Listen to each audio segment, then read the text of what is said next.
Bienvenidos hermanos a este nuevo estudio que por la gracia del Señor hemos podido llegar en nuestro estudio del libro de Daniel, hemos podido llegar a esta tercera línea profética que es la que vamos a comenzar con esta sesión, que es el capítulo 8, la profecía contenida en el capítulo 8, como se le conoce, la profecía acerca del carnero, el macho cabrío y el cuerno pequeño. Así que damos gracias al Señor por permitirnos llegar ya a esta tercera línea profética, la tercera línea profética del libro de Daniel. Y vamos entonces a comenzar con el análisis de esta gran cadena profética. Vamos a, entonces, antes de comenzar, como es nuestra costumbre, pedir la dirección de nuestro Dios. Voy a pedirles que en sus hogares o en el lugar donde estén escuchando este mensaje, esta predicación, puedan también acompañarme en una oración para pedir la dirección de lo alto. Padre nuestro que estás en los cielos, santificado y glorificado sea su santo y bendito nombre. Señor, en esta hora le estamos suplicando humildemente que nos dirija, que dirija nuestras mentes, nuestro entendimiento, para que podamos comprender el mensaje de esta importantísima profecía del libro de Daniel, que está contenida en el capítulo 8 y también en el capítulo 9. Ayúdenos, Señor, a poder captar todo el mensaje que le fue revelado al profeta Daniel por medio de estos símbolos, y que podamos entender plenamente pues el mensaje para esta hora. Bendíganos, perdone nuestros pecados, cúbranos con su santa justicia y prepárenos, Señor, para la patria celestial. Todas estas cosas las estamos pidiendo humildemente en el nombre de Cristo Jesús, nuestro gran y bendito Salvador. Amén.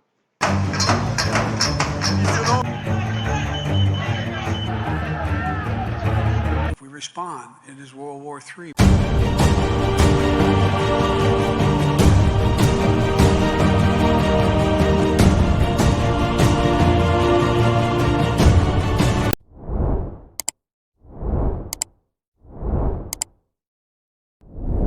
Bien, hermanos, entonces vamos a dar inicio a este estudio del capítulo 8.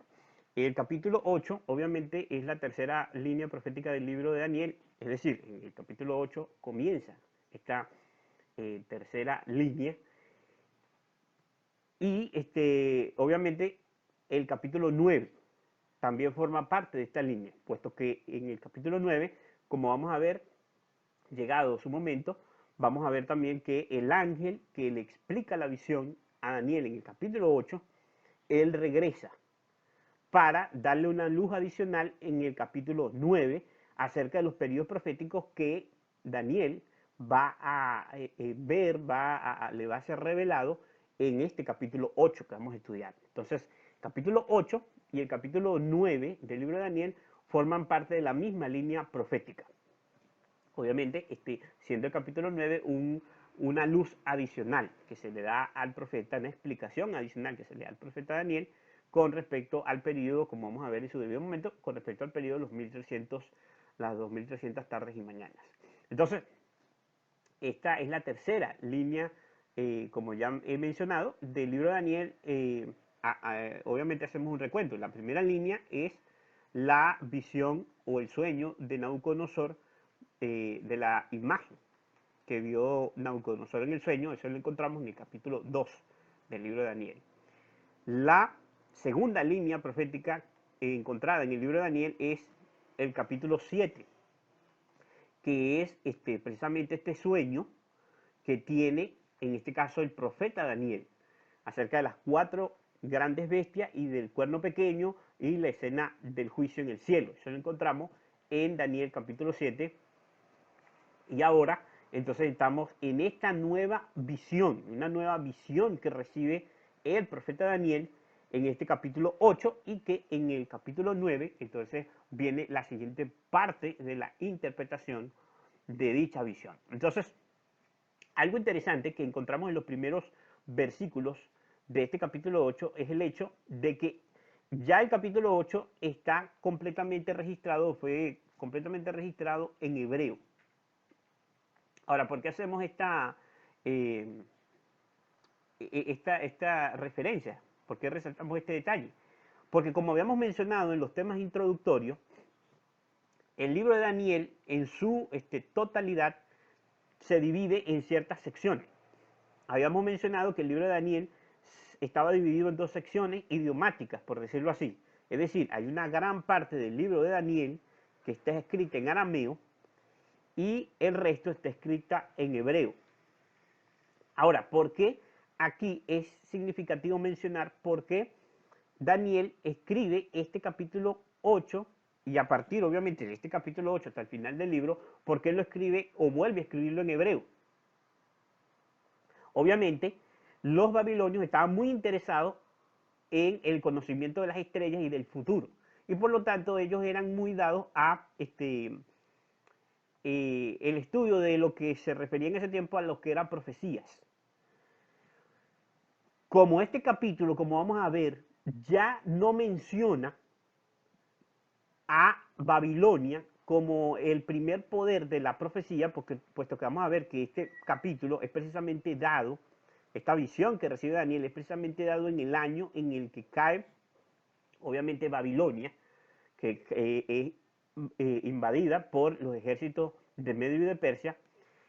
Como ya Babilonia entonces no ocupa el lugar como imperio mundial, entonces sencillamente la información de este capítulo ya no va dirigida a aquellos que hablan en arameo, sino a otra clase de personas. En este caso, se escribe entonces en hebreo con el propósito de que el pueblo de Dios tenga esta luz, este conocimiento, y que obviamente por medio de él, entonces otros puedan llegar al conocimiento de estas revelaciones. Pero es significativo ese hecho al nosotros entonces notar el hecho de que, como mencionamos, de que este capítulo o a partir de este capítulo, entonces todo el libro está escrito en hebreo. Todo el resto de lo que es capítulo 2, 3, 4, 5, 6 y 7 está en arameo, pero aquí entonces vemos que se detiene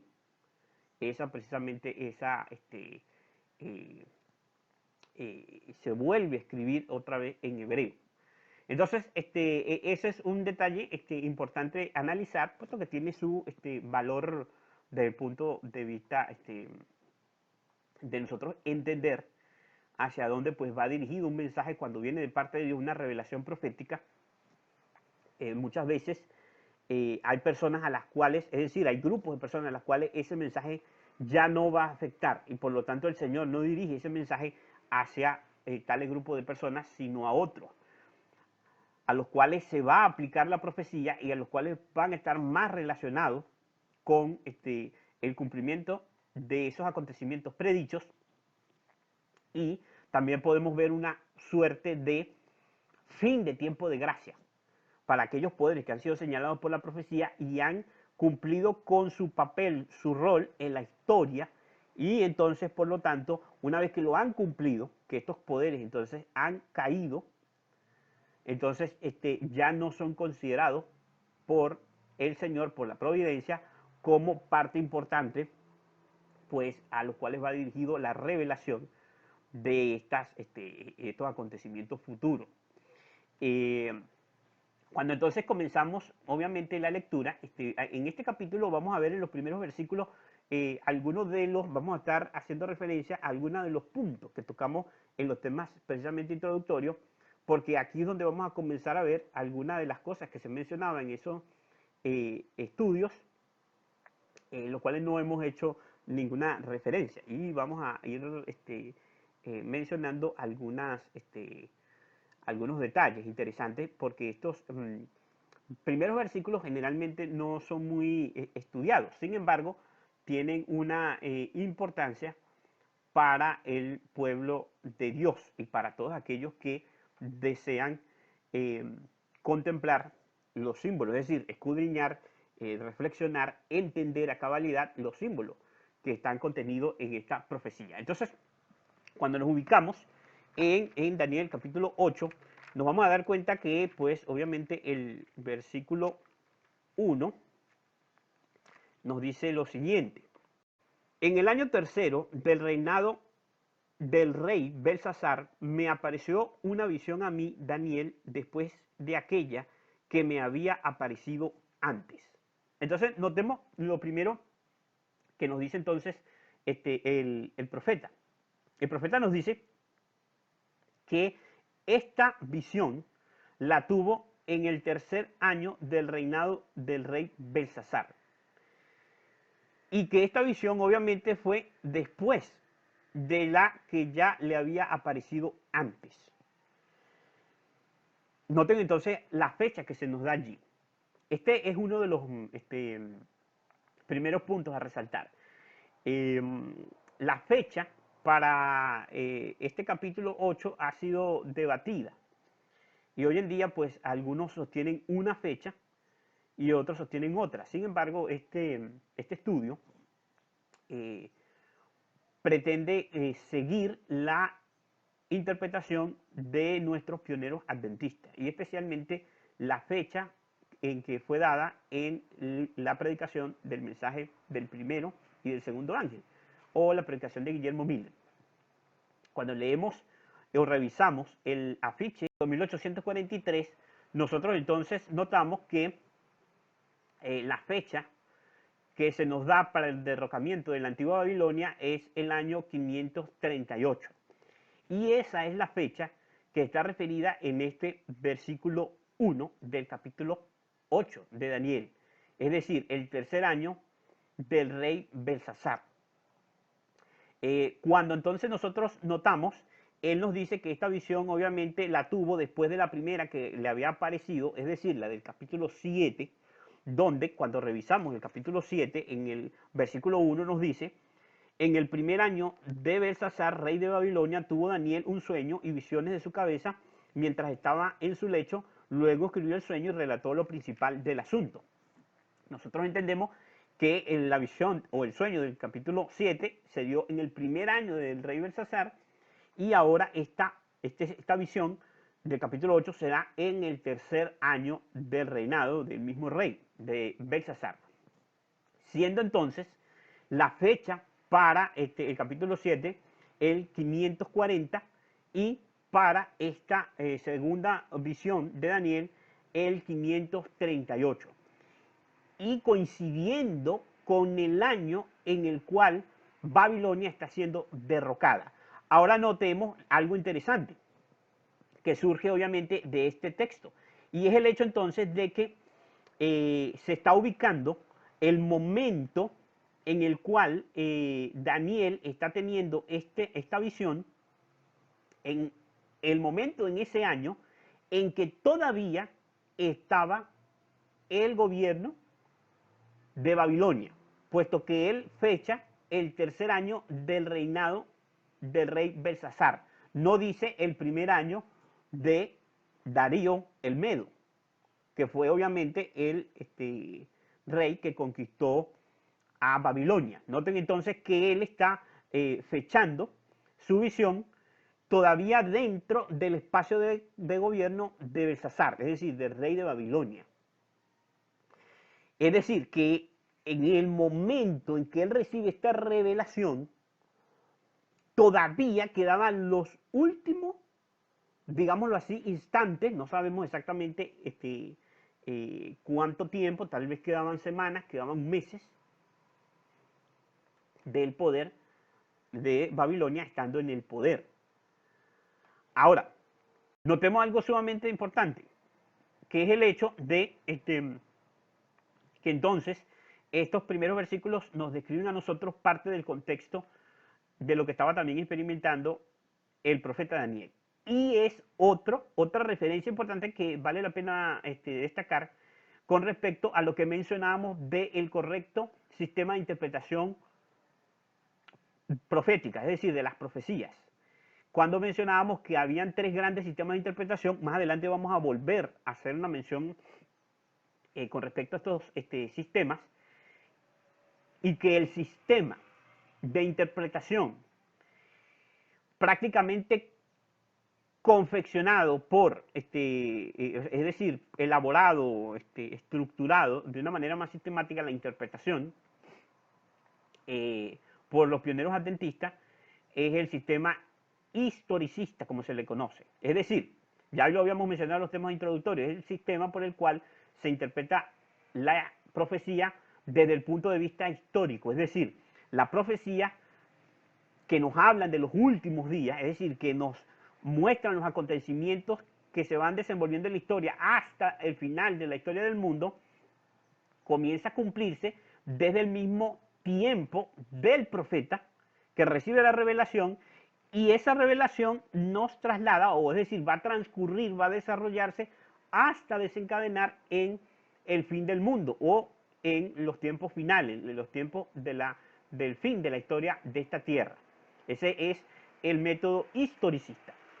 Mencionábamos que hay otros métodos, como es el preterista, que es un método de origen católico, donde se nos dice que todas las profecías se cumplieron en el pasado y que no tienen ya ninguna relevancia para nosotros, puesto que las profecías se cumplen en el tiempo de los profetas. Fueron dados para los profetas, fueron dados por el pueblo de Israel o el pueblo judío de aquella época, y que ya sencillamente se cumplieron, no tienen ninguna interpretación prácticamente simbólica, sino que todas son literales y que se cumplen en el tiempo de los profetas o de la historia del pueblo judío. Y hay un tercer método, que es el método futurista, que es un método obviamente usado por el mundo protestante de nuestros tiempos. Este método también tiene una base, aunque es más popular entre los protestantes, tiene una base católica. Pero este método lo que intenta decir es que las profecías bíblicas se cumplen en el futuro. Todas se cumplen en el futuro relacionado con acontecimientos finales. Tanto la preterista como la futurista divorcian, por decirlo así, separan la experiencia del profeta que recibe dicha visión, la historia de ese profeta, con algo relacionado con la profecía o con la revelación que está recibiendo ese mismo profeta. Y este es el gran error que se comete en estos dos tipos de interpretación, la preterista por un lado y la futurista. El método histórico usado por nuestros primeros adventistas es el método correcto de interpretación bíblica, sencillamente porque nosotros vamos a ver aquí que un estudio de estos primeros textos del capítulo 8 nos va a dar el contexto necesario para entender también aspectos importantes de lo que nos dice la visión en sí misma. Y aunque la visión nos va a llevar a los últimos días, como lo va a decir más adelante el mismo capítulo y el ángel que trae la interpretación de este capítulo, nosotros debemos entender que esos símbolos, que esa descripción de los acontecimientos futuros comienzan a cumplirse en el tiempo en el que el profeta recibe dicha revelación. Ahora bien, noten lo que se dice el versículo número 2. Vi en visión, y cuando lo vi, yo estaba en Susa, que es la capital del reino, en la provincia de Elam. Vi pues en visión, estando yo junto al río Ulai. Entonces notamos aquí que ahora entonces el profeta nos menciona la ubicación, es decir, dónde estaba cuando tuvo esta visión. Y nos dice el profeta Daniel que estaba en Susa. En la versión de la Reina Valera de 1960 se nos dice, se traduce como la capital del reino. La palabra que se traduce, o la frase que se traduce como capital del reino, verdaderamente nos habla en la ciudad donde está el palacio real. O sea, en la ciudad de Susa. Noten que la ciudad de Susa pertenecía a la provincia de Elam. Es decir, Elam era una provincia, no era Babilonia en sí mismo, era una provincia que había sido conquistada por Babilonia, donde había, en la capital de Susa, había un palacio real. Ahora bien, esto es sumamente interesante que nosotros podamos entender un poquitico estos detalles que se nos dan aquí, porque aunque podríamos decir que simplemente Daniel nos está hablando del lugar donde está, esto también tiene una importancia. para la profecía que está recibiendo Daniel. ¿Por qué razón? Elam era una provincia conquistada por Babilonia, como leemos en Jeremías capítulo 49, versículo 39, donde se nos menciona que Babilonia pues invade y conquista Elam.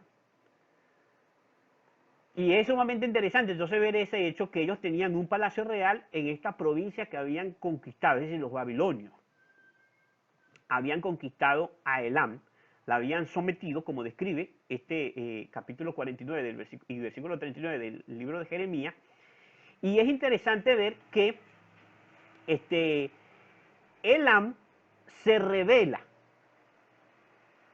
y se une al ejército de los medos y los persas, como se nos menciona en Isaías capítulo 21, versículo 2, cuando el profeta Isaías obviamente tiene una profecía de que Elam se uniría a los persas y a los medos en contra de Babilonia. Entonces notamos algo sumamente importante acá. Cuando reunimos o queremos, digamos así, tratar de entender un poquitico el contexto histórico de lo que entonces el momento en que está viviendo el profeta Daniel, encontramos algo sumamente interesante. ¿Por qué? Porque cuando nosotros revisamos el capítulo que describe la caída de Babilonia, lo que ocurrió la noche en que cayó el reino de Babilonia, que eso lo encontramos obviamente en el capítulo 6 del libro de Daniel.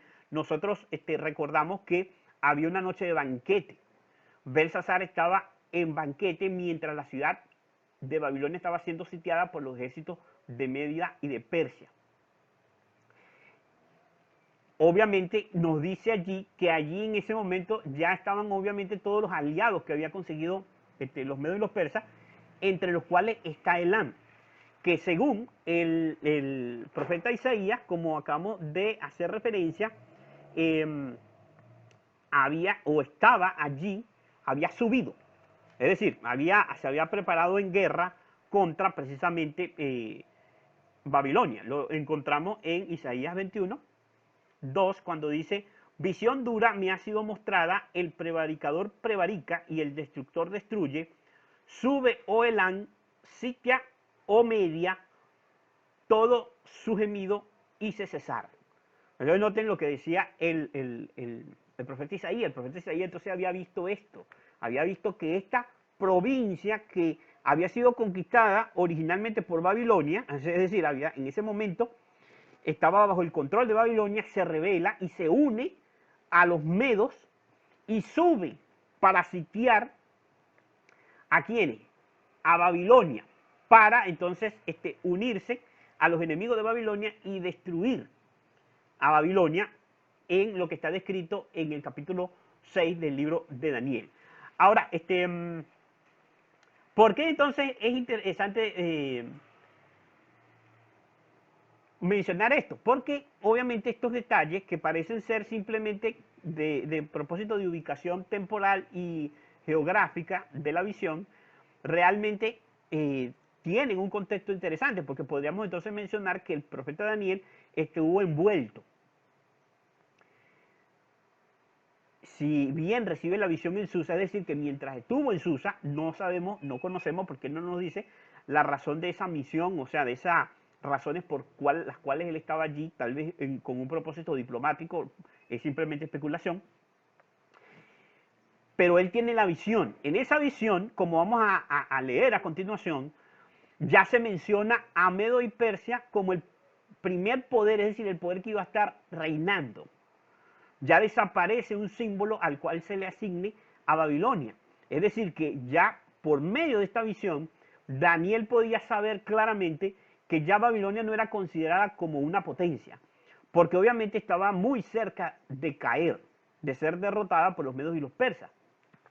Ahora, esto quiere decir que si Elam se alía con los medos y los persas, nos quiere decir que mientras Daniel estuvo allí en Elam, en el tiempo o en el momento en el cual él ve esta visión en las orillas del río Ulai, nos describe entonces que él debió haber sido o haber percibido el ambiente, que se estaba viviendo en esta provincia, en esta ciudad, de mucha, suponemos, no, es una especulación, pero no tenemos un registro o que él lo haya detallado, pero por lo que estamos leyendo y por el antecedente de Elam, de lo que nos dice, nos dice la Biblia con respecto a Elam, podemos entender entonces que había mucha, digamos, tensión política en ese momento en que Daniel estaba teniendo la visión. Y entonces, al Daniel, obviamente, me imagino que al Daniel había recibido esta visión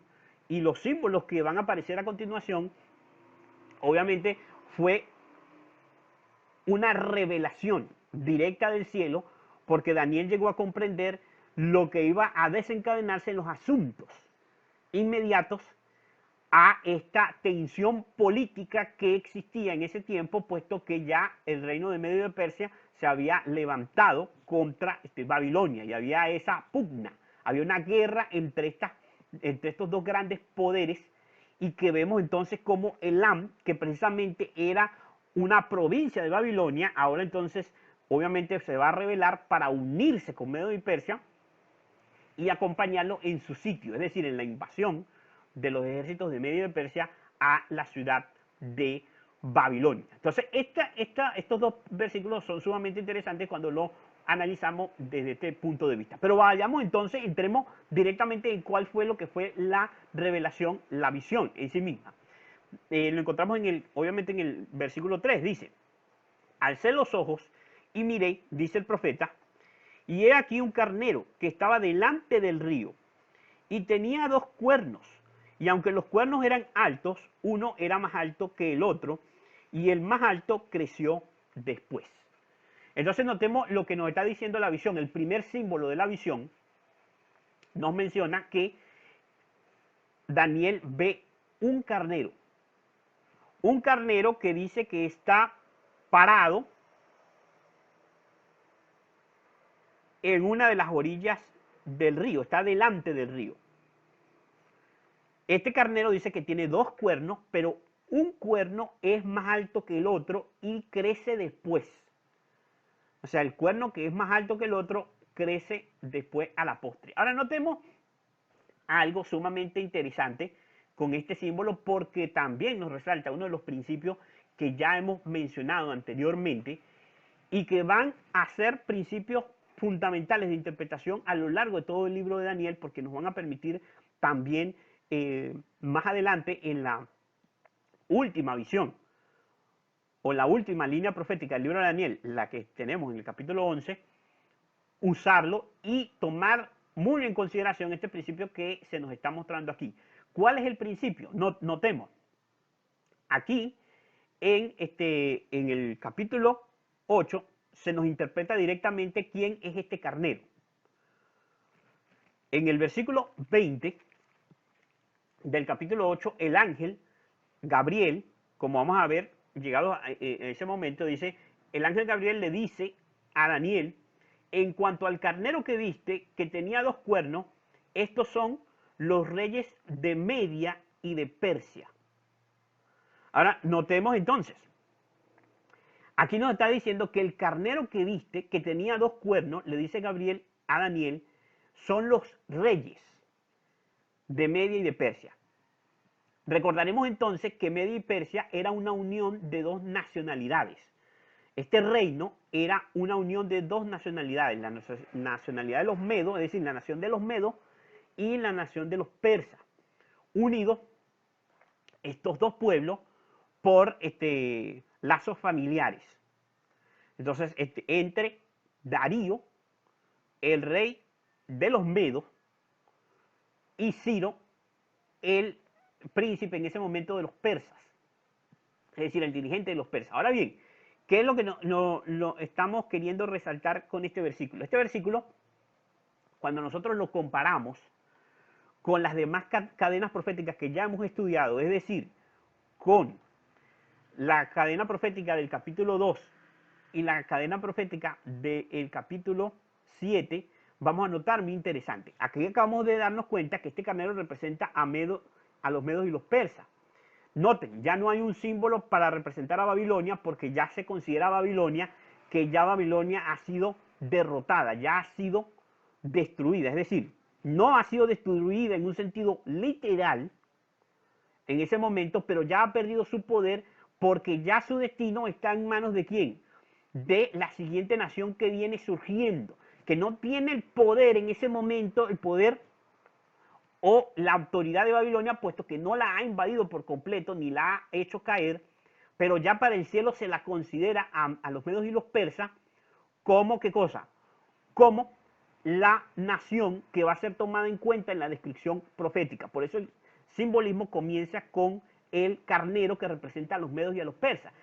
Y hay algo interesante, el hecho de que entonces esta provincia de Elán tomara partido para unirse con los medos y los persas, da a entender de que fue un punto de inflexión en el cual entonces el carnero, es decir, de los medos y los persas, ya es considerado como el poder reinante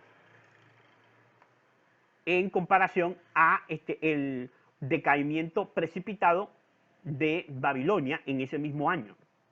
Ahora notemos algo interesante aquí. Cuando entonces comparamos este símbolo del carnero con las dos líneas anteriores, notamos algo interesante. En el capítulo 2, versículo 32, se nos dice que los pechos y los brazos de plata representaban al segundo imperio que iba a venir después de la cabeza de oro, que era Nabucodonosor y que era su reino Babilonia.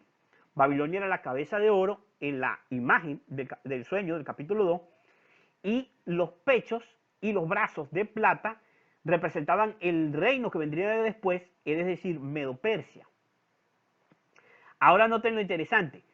En la visión dice que el pecho era de plata, pero se nos dice que también los brazos eran de plata. Y obviamente se nos está hablando de ¿qué? Pues de dos brazos.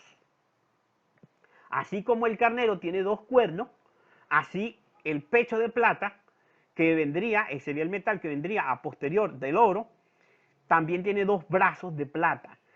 Y generalmente en las figuras, como se lo representa, se lo representa de una manera entrelazada, ¿no? Precisamente porque este es un símbolo que está en consonancia con el símbolo del carnero y el símbolo que vemos en la segunda línea profética, que es el del capítulo 7. En el capítulo 7, versículo 5, recordamos que hay un oso que representa a los medos y a los persas, que nos decía la descripción de la profecía que se alzaba más de un costado que del otro.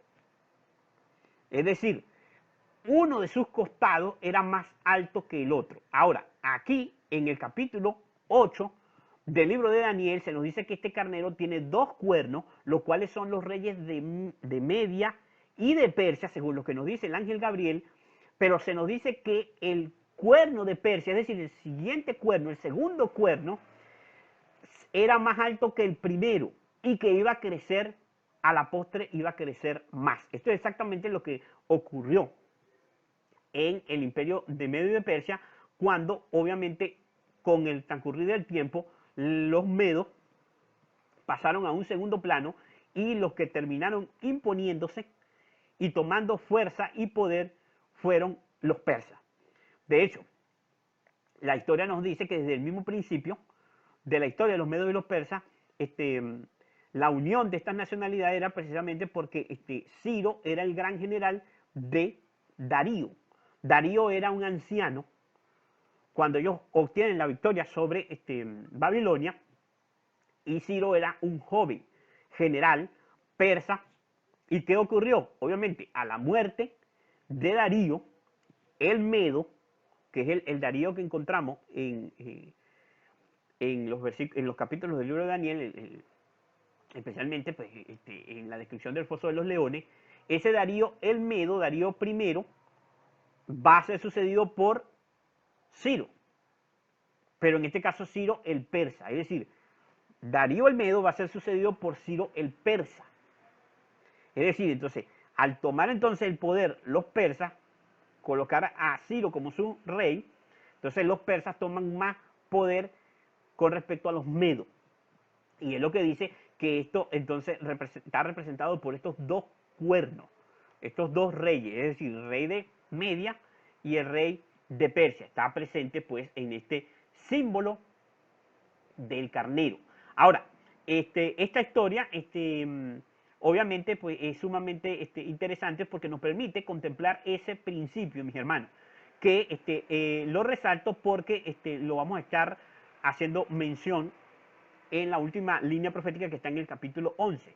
No leo la contraparte de los reyes de Persia en el capítulo 11, simplemente para no adelantarme porque todavía nos falta analizar esta línea profética para poder entrar en los detalles del capítulo 11. Pero llegado a su momento, vamos a volver a comparar las líneas proféticas.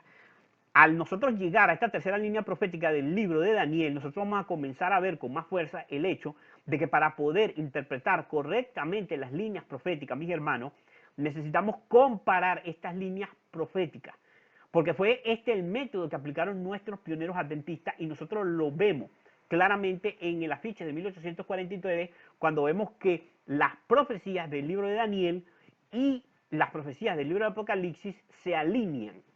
Es decir, cada línea profética se alinea una con otra para que podamos ver la consistencia de la interpretación profética. Entonces, nosotros necesitamos entender este respecto porque eso nos va a permitir interpretar correctamente la cadena profética del capítulo 11. Ahora bien, en el versículo 4 nos dice lo siguiente: y vi el carnero que hería con los cuernos al poniente, al norte y al sur, y que ninguna bestia podía pararse delante de él, ni había quien escapase de su poder, y hacía conforme a su voluntad y se engrandecía. Entonces notamos que una vez que el carnero toma el poder, este carnero hiere al poniente, al norte y al sur, y que ninguna otra nación, es decir, ningún otro poder podía ponerse delante de él, y de esta manera dice que nada se escapó de su poder. Los medos y los persas comenzaron a expandirse por el mundo conocido de aquel entonces, y ninguna nación pudo resistirse a su poder, y entonces nos menciona que se hacía conforme a su voluntad y se engrandeció el reino de los medos y los persas. Entonces, notemos algo interesante que nos menciona este versículo, y es el hecho de que este carnero va a crecer, va a engrandecerse, va a herir con sus cuernos al poniente, al norte y al sur, a estas tres direcciones. Obviamente el poniente nos está haciendo referencia a ¿qué cosa? A Occidente. Hacia el occidente de Persia quedaba Grecia. Y esta mención de que entonces los medos y los persas iban a invadir a Grecia es precisamente pues lo que nos va a llevar a el siguiente símbolo que encontramos en el versículo 5. Ahora notemos que esto fue exactamente lo que ocurrió, lo que nos dice el profeta Daniel es exactamente lo que ocurrió en la historia, y lo encontramos su confirmación en el libro de Esther, en el primer capítulo y el versículo 1, cuando se nos dice allí lo extremadamente grande en lo cual se convirtió precisamente el reino de los medos y los persas, cuando en el libro de Esther, en el capítulo 1, se nos dice lo siguiente: aconteció en los días de Asuero, el Asuero que reinó desde la India hasta Etiopía sobre 127 provincias. Entonces, notemos lo extendida y lo grande en lo que se cumple esta profecía, como nos dice que el imperio de los medos y los persas llegó a ser constituido por 127 provincias. Y en el tiempo de este rey Asuero, como vamos a ver más adelante, que es Jerjes, el famoso rey Jerjes, se le conoce, este mismo Asuero de la Biblia, es el que la historia lo conoce como el rey Jerjes, es el que llegó a tener un dominio muy amplio de 127 provincias sobre precisamente el imperio persa. Y este rey entonces, obviamente es el que va a comenzar o va a seguir su campaña de expansión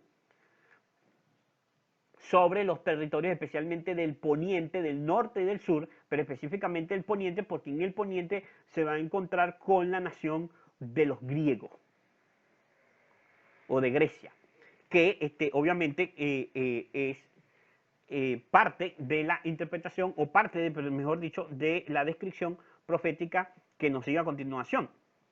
En el capítulo 8, versículo 5, leemos, siguiendo obviamente el relato de esta visión, dice: mientras yo consideraba esto, he aquí un macho cabrío venía del lado del poniente, sobre la faz de toda la tierra, sin tocar tierra.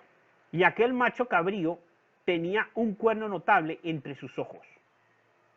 Ahora, notemos algo interesante y algo que es sumamente importante de analizar, es esta frase con la que comienza el versículo 5. ¿Por qué razón? Porque dice: mientras yo consideraba esto.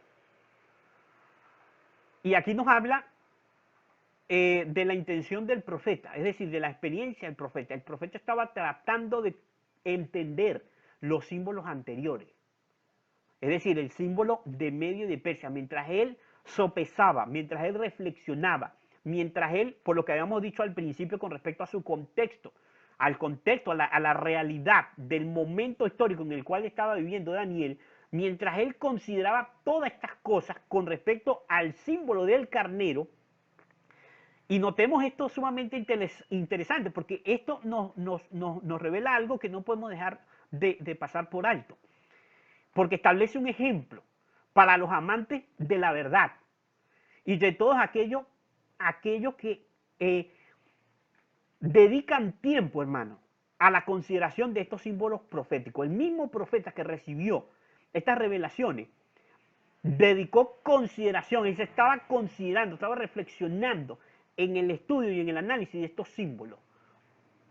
Y esto es una reconvención para nosotros. Recordemos también el ejemplo de Moisés, cuando él vio la zarza. Como lo dice la Escritura, que él se acercó para ver esta gran visión. Nos habla la Escritura acerca de Moisés. Es decir, ellos fueron ya, su atención, su mente, fueron llamados a estas revelaciones que el cielo les estaba haciendo, y ellos dedicaron tiempo, dedicaron su mente, sus pensamientos fueron llevados a tratar de entender, a considerar, a reflexionar en estos símbolos. Ahora, ¿cuán pocos están dispuestos hoy en la actualidad, hermano, a verdaderamente repetir el ejemplo de este profeta Daniel, de considerar, de reflexionar, de analizar estos símbolos proféticos? Hago esta reflexión sencillamente porque siempre pasa por alto el hecho de lo que él está mencionando aquí, del interés que tenía el mismo profeta Daniel y la importancia que le daba a lo que estaba recibiendo en visión. Ahora, noten lo que se nos dice aquí. Él dice que entonces vio un macho cabrío, es decir, lo que nosotros diríamos una cabra, pues, obviamente un macho, ¿no? Una cabra, un macho de las cabras, como dice el macho cabrío. Dice que era un macho cabrío que venía del lado del poniente, es decir, venía desde el occidente en relación con Persia, con el territorio de Persia. Dice que venía sobre la faz de la tierra sin tocar tierra, es decir, que venía prácticamente, ¿qué? Volando. Ahora, notemos entonces que esto va a ser un detalle interesante que vamos a ver en relación con el versículo 6 y con la visión del capítulo 7 del el tercer símbolo del leopardo. Ahora, notemos entonces que nos dice allí que este macho cabrío tenía un cuerno notable. Ahora, la interpretación de este símbolo está claramente referida, obviamente, en el versículo 21 del mismo capítulo 8, cuando el ángel Gabriel, dando la interpretación a Daniel, le dice: el macho cabrío es el rey de Grecia. y el cuerno grande que tenía entre sus ojos es el rey primero. Ahora noten entonces lo que nos estaban mencionando aquí. Nos está diciendo entonces que este macho cabrío, que viene del lado del poniente, que viene sin tocar tierra, que tiene un cuerno notable en su frente, es Grecia. Y que ese cuerno notable que tiene en su frente es ¿quién? Es el rey primero de Grecia. Cuando nosotros entonces entendemos el contexto de lo que nos está diciendo, obviamente este es un surgimiento, un engrandecimiento de la nación de Grecia después de que Persia se convirtiera en el poder universal, en el gran imperio universal. Así que no hay duda de lo que significa este cuerno, siendo como que se nos dice el primer rey de Grecia. Este es obviamente Alejandro Magno, el primer rey que ha de levantarse para guerrear contra el carnero, es decir, contra los medos y los persas. Es el primer rey que obviamente se conoce como el primer reino de este imperio greco-macedónico.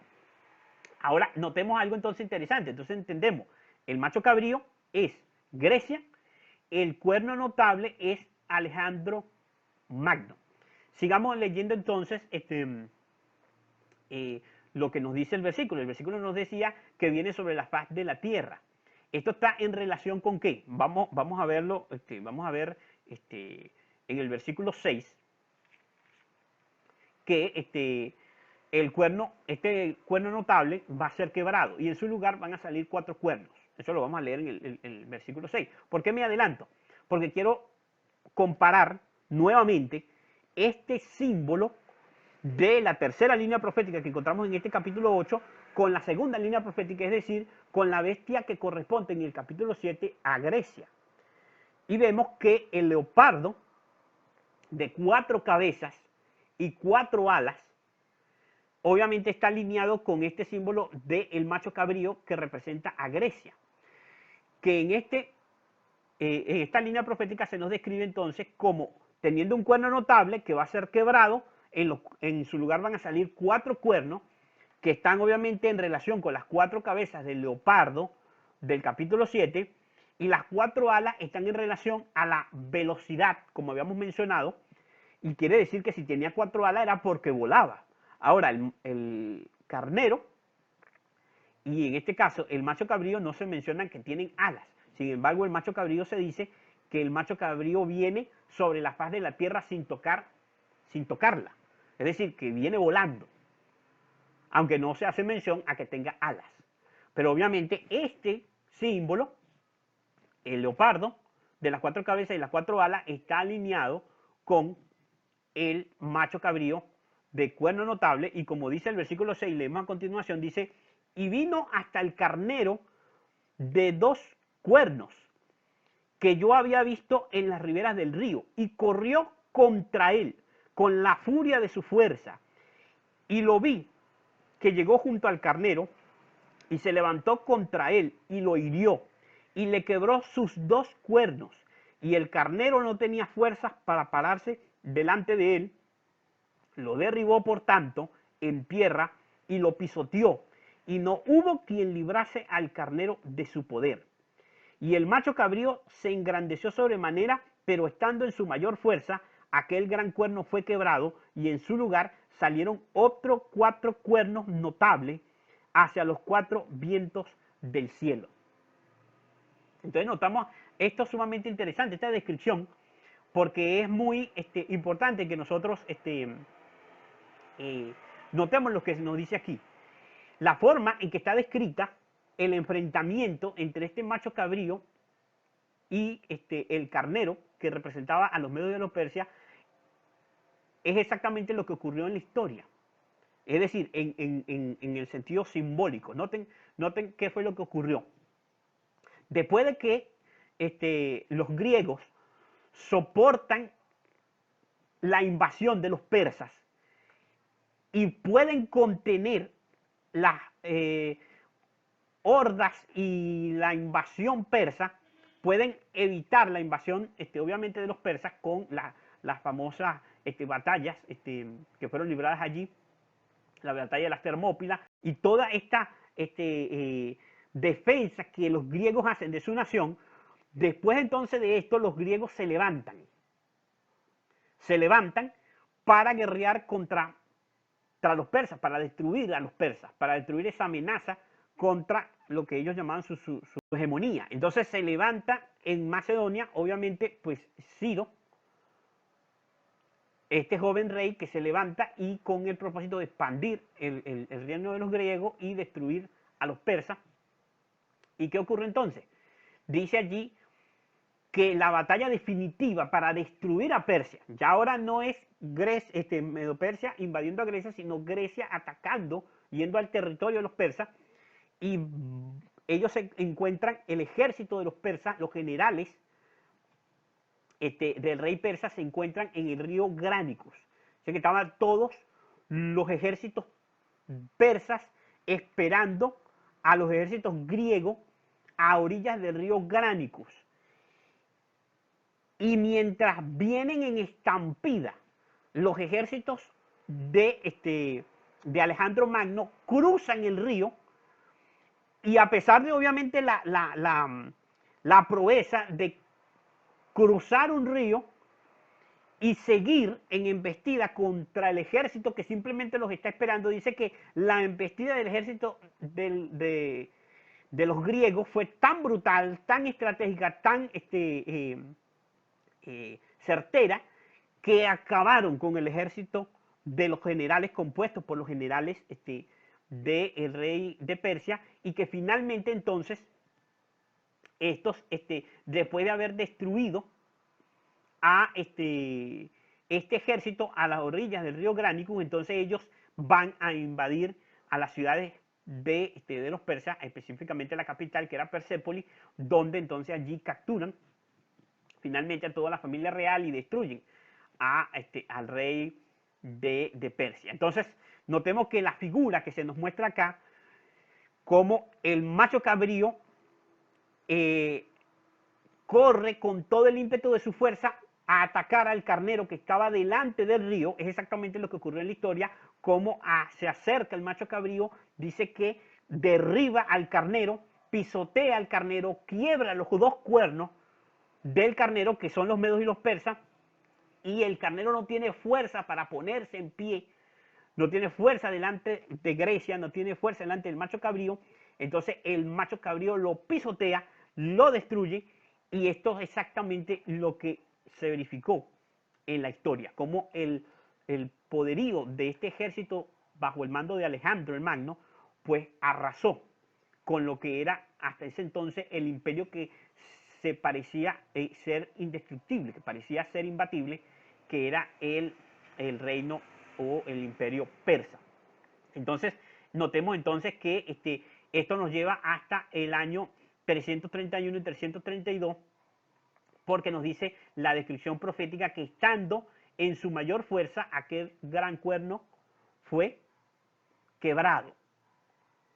Y esto es sumamente importante porque nos muestra también la forma como la providencia, el Señor, nos describe estos acontecimientos humanos. Cualquiera historiador hubiese dicho, en la debilidad del imperio griego, aquel gran cuerno fue quebrado. Pero nada que ver con lo que es la cruda realidad de lo que fue la historia y la descripción que hace el cielo de esta historia. Dice que en el momento de mayor fuerza, aquel cuerno fue quebrado. Generalmente se cree que para que pueda ser derrotado uno de los grandes dignatarios del mundo, de los poderes que han surgido en el mundo, tienen que caer primero, tienen que ir debilitándose hasta caer. Y esto no es correcto, porque la Biblia nos muestra que un gobernante puede estar en la hegemonía de su poder y sin embargo caer. Y esto es lo que pasa muy generalmente con los grandes gobernantes aún en nuestro tiempo, cuando se consideran y se llenan de gloria a sí mismos, pero precisamente en el momento donde parecen estar más en apogeo, más en su poder, más en su prosperidad, disfrutando digamos así, los beneficios o lo que han logrado con sus conquistas en ese preciso momento es cuando caen, cuando se los considera grandes, cuando se los considera imbatibles, precisamente caen. Hoy en día tal vez no caerán como en el caso de Alejandro Magno, que la historia nos dice que precisamente en un banquete de celebración de todas estas conquistas que había hecho, tomó una borrachera de tal magnitud que quedó tan intoxicado de la cual no se pudo recuperar y a la mañana siguiente amaneció completamente enfermo y estuvo completamente intoxicado por la borrachera y muere. Algunos historiadores quieren tal vez introducir causas de envenenamiento, dicen que tal vez fue envenenado. Sin embargo, la historia nos da un ejemplo de cómo el cielo es el que determina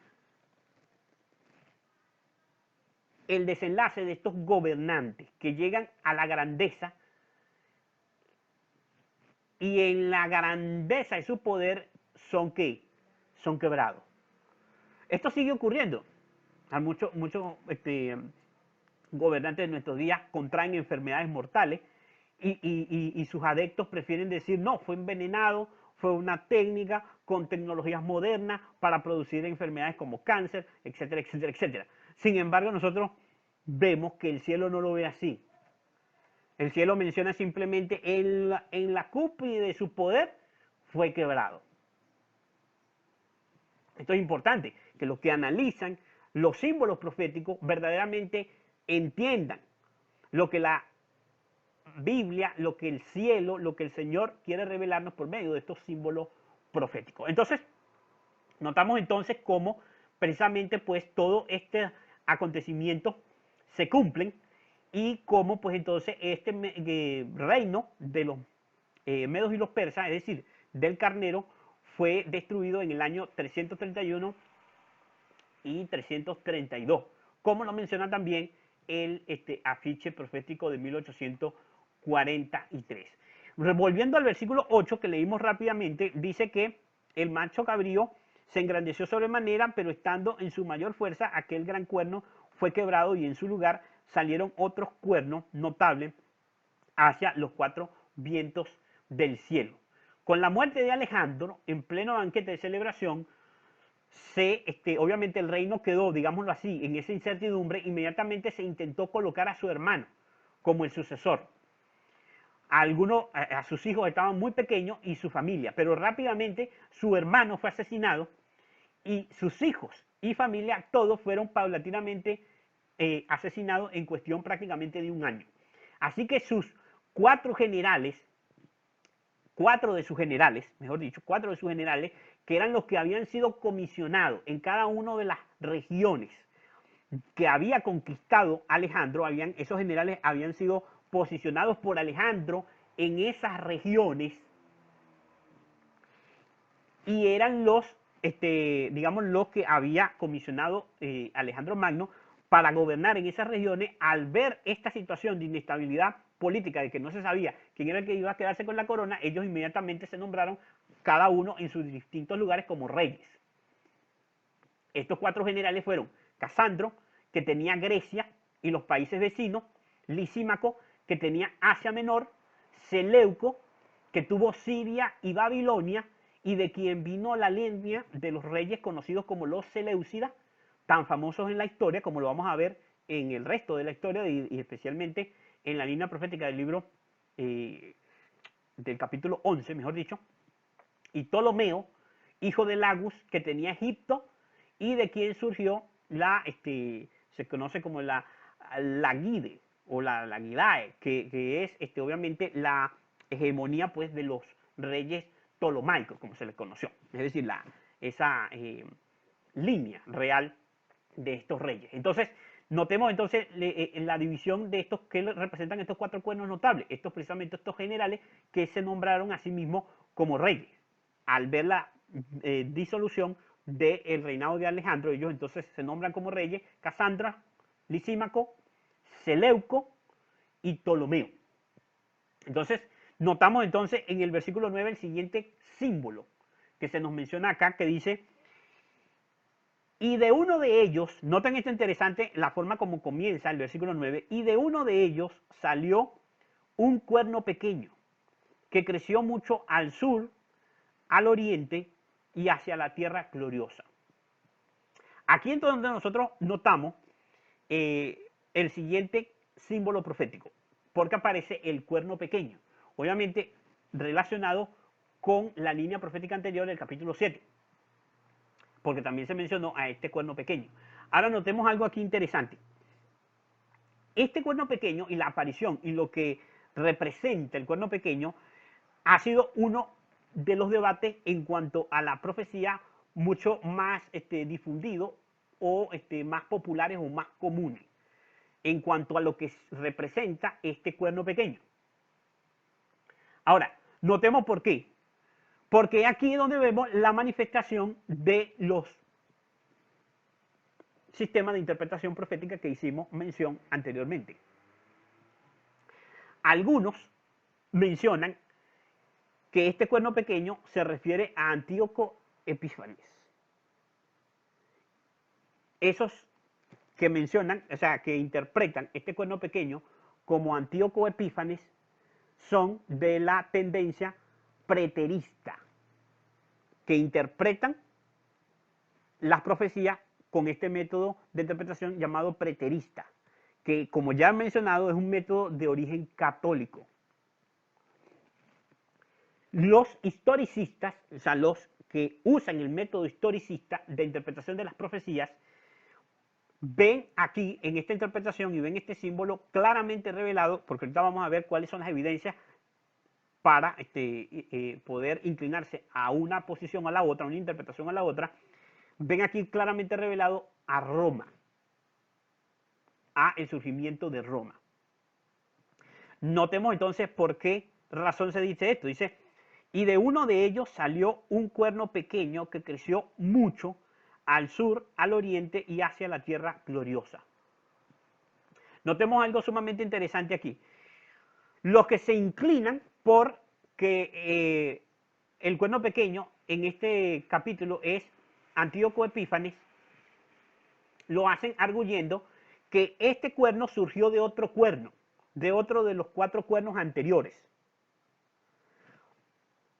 Pero cuando hacemos un análisis más exhaustivo de lo que nos dice el versículo, nos vamos a dar cuenta de que el cuerno pequeño no surge de uno de los cuernos. Ahora, vamos a leer el versículo 8 y versículo 9 juntos. Noten, el versículo 8 dice, y el macho cabrío se engrandeció sobremanera, pero estando en su mayor fuerza, aquel gran cuerno fue quebrado y en su lugar salieron otros 4 cuernos notables hacia los 4 vientos del cielo. Noten, el cuerno notable es quebrado, salen 4 cuernos notables en la cabeza del macho cabrío, que es Grecia. Los 4 cuernos son los 4 generales que ya hemos mencionado, Lisímaco, Seleuco, Casandro y Ptolomeo. Y entonces estos cuernos dice que salieron hacia los 4 vientos del cielo. Aquí es donde viene la confusión, hacia los 4 vientos del cielo. El versículo 9 dice, y de uno de ellos salió un cuerno pequeño. Ahora, la confusión viene es por el hecho de que este símbolo solamente es descrito como un cuerno. Y entonces se da a entender se trata de entender de que este cuerno tuvo que haber salido de alguna parte, entonces tuvo que haber salido de otro cuerno como una ramificación de un cuerno. Pero no nos está diciendo que salió de uno de los cuernos, nos está diciendo es que salió de uno de los vientos. O sea, nosotros entendemos que los 4 vientos del cielo, como ya hemos mencionado en este estudio, representan las 4 puntos cardinales.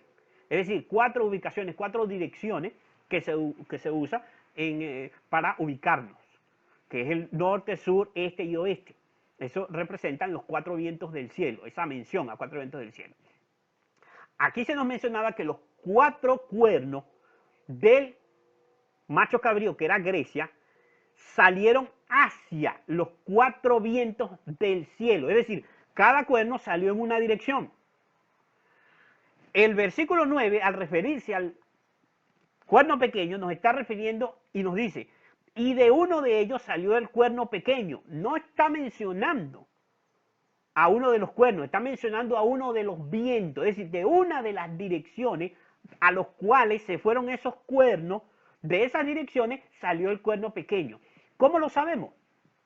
Porque el artículo que se usa para uno de ellos en el versículo 9 es femenino. Pero los cuernos del capítulo 8 son masculinos. Ahora, en el versículo 8, lo que es femenino son los vientos. ¿Por qué los vientos?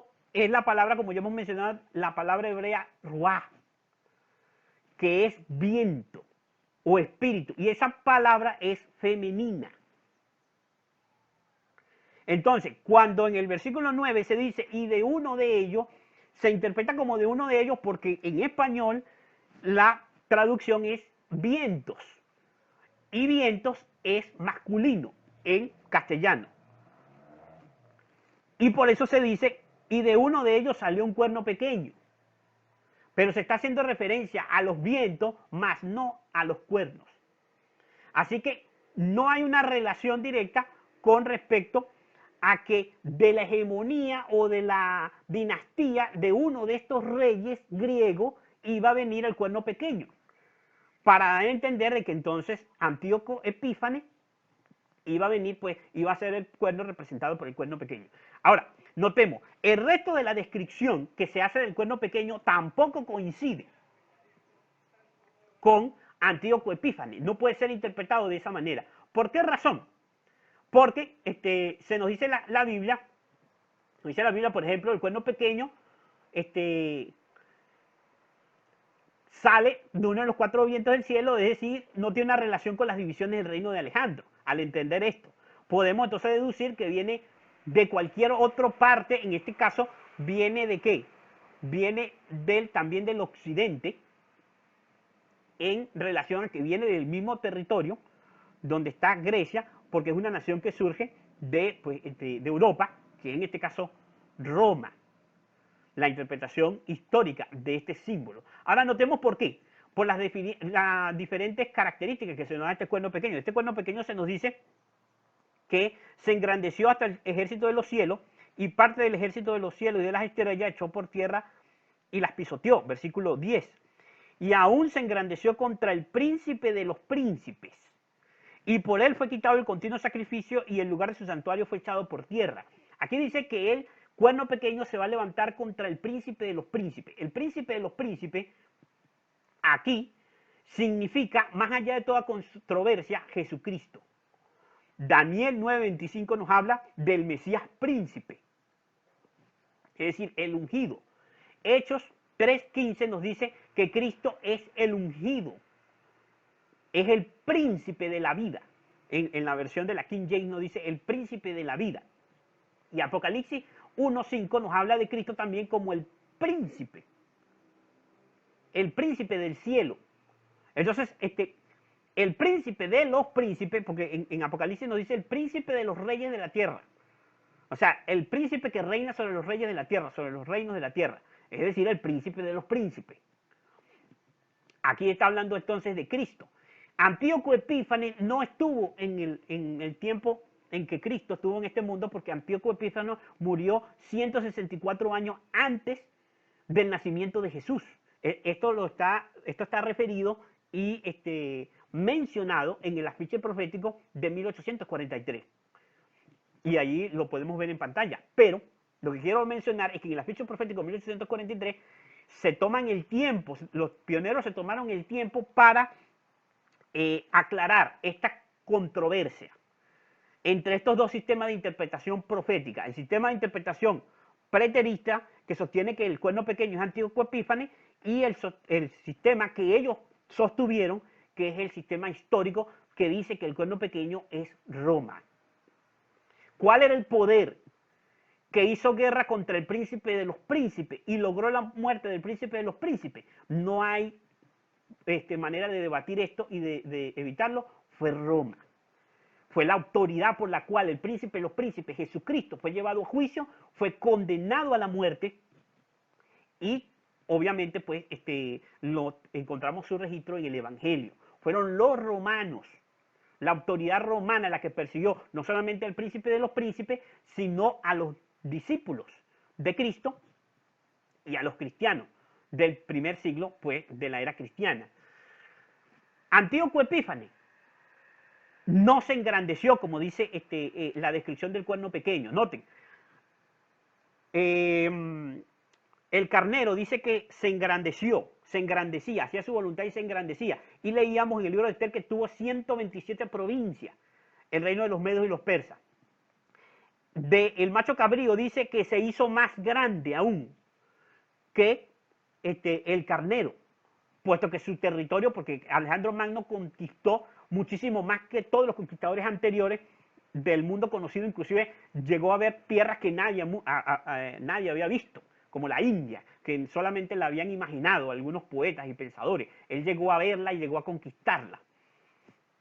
Ahora noten lo que estoy queriendo decir, se engrandeció aún más. Antíoco Epífanes, ¿en qué sentido se engrandeció? Lo único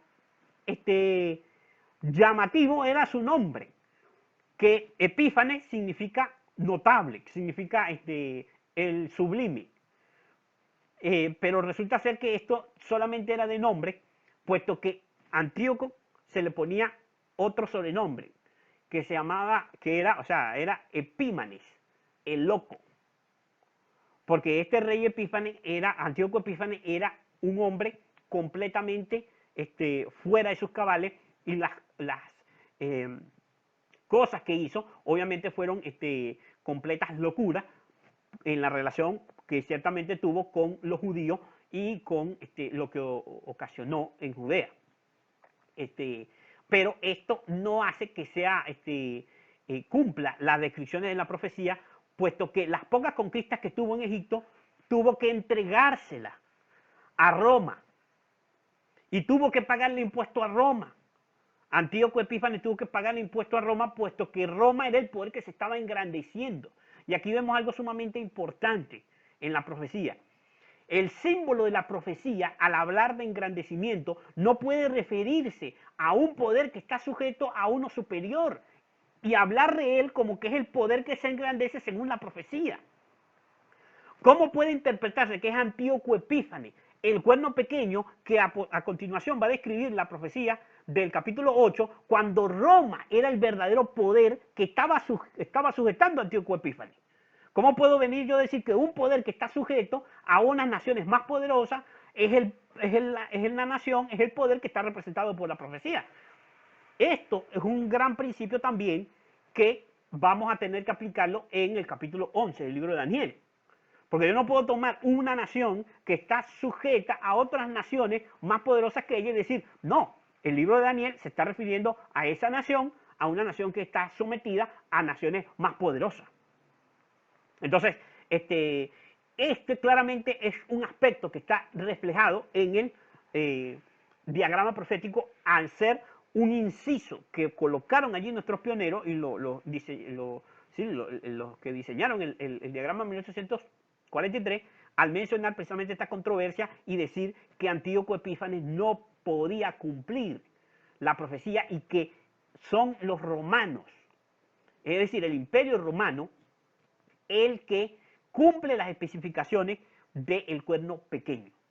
Ahora, notemos entonces, aquí hemos llegado a este símbolo del cuerno pequeño y obviamente tenemos mucho que decir porque se introduce una serie de descripciones que obviamente pues, nos va a llevar mucho tiempo a analizar. Y hay uno de los grandes temas también de otro conflicto, de otra digamos, discusión, porque hay dos interpretaciones que chocan una con la otra, que es precisamente el aspecto mencionado acá del continuo.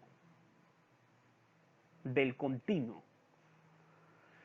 Y que solamente eso es un tema para poder explicarlo, pero que el afiche profético de 1843 menciona cuál es la interpretación de los que en el año de 1843 proclamaron el mensaje del primero y del segundo ángel, ¿Y cuál es la interpretación de ellos con respecto al continuo, con respecto al cuerno pequeño, que no era Antíoco Epífanes usando el método preterista, sino que ellos usaron un método diferente al de la Iglesia Católica para interpretar profecía y llegaron a la conclusión de que era Roma, y también lo del continuo. Entonces, estos temas los vamos a, obviamente, dejar para la siguiente sesión de estudio, pero obviamente, pues antes de concluir esta parte pues, del estudio, quisiera que tuviéramos en cuenta y presente precisamente estos aspectos y viéramos este análisis, no solamente, hermano, con el propósito de entender lo que dice el capítulo 8, sino que vayamos dejando en nuestras mentes estos principios que estamos usando para nosotros ver las controversias que hay en nuestro tiempo con respecto a otros puntos de la profecía. Porque los principios que extraemos de estas interpretaciones nos permiten interpretar correctamente otras profecías. Algo que quiero mencionar antes de terminar es el hecho de que todos estos poderes que son mencionados en las profecías son tomados como relevantes para la profecía bíblica en el momento en que entran en contacto con el pueblo de Dios.